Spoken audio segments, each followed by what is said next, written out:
5 grands défis sont à relever pour construire l'habitat de demain. Envisager l'habitat de demain, c'est répondre à une population mondiale toujours plus nombreuse, en faisant face à des moyens économiques de plus en plus limités et des coûts de construction de plus en plus élevés, avec l'objectif d'assurer des conditions de vie confortables, sécures et saines pour tous. C'est aussi permettre le développement d'un habitat performant énergétiquement, respectueux de l'environnement et économe en foncier. Il s'agit enfin de préserver le patrimoine naturel et urbain, facteur essentiel de la qualité de vie, et de l'inscrire dans un devenir acceptable par les populations.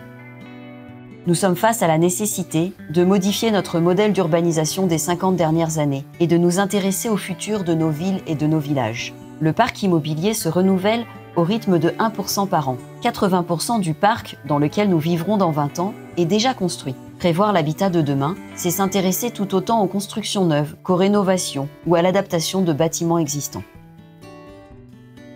Pour créer de nouveaux logements, adaptés aux attentes de la population et aux défis de demain, ce n'est pas une réponse, mais de multiples solutions que l'on peut mobiliser.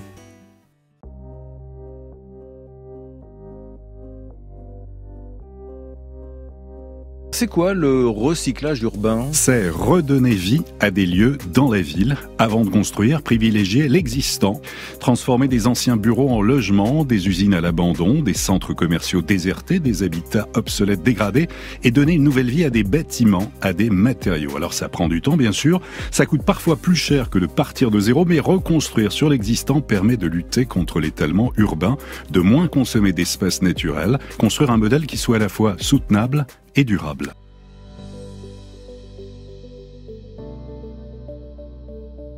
De plus en plus, il y a des partenaires publics privés, il y a les aides de l'État, des collectivités.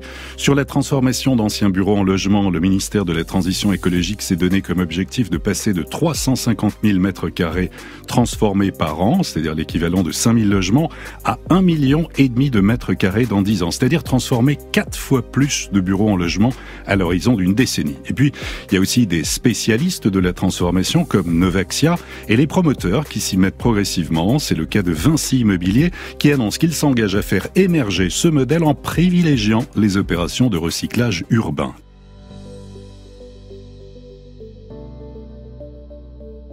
Beaucoup de projets en cours et à venir avec toujours en tête pour les lieux à recycler, ne pas disparaître mais se réinventer.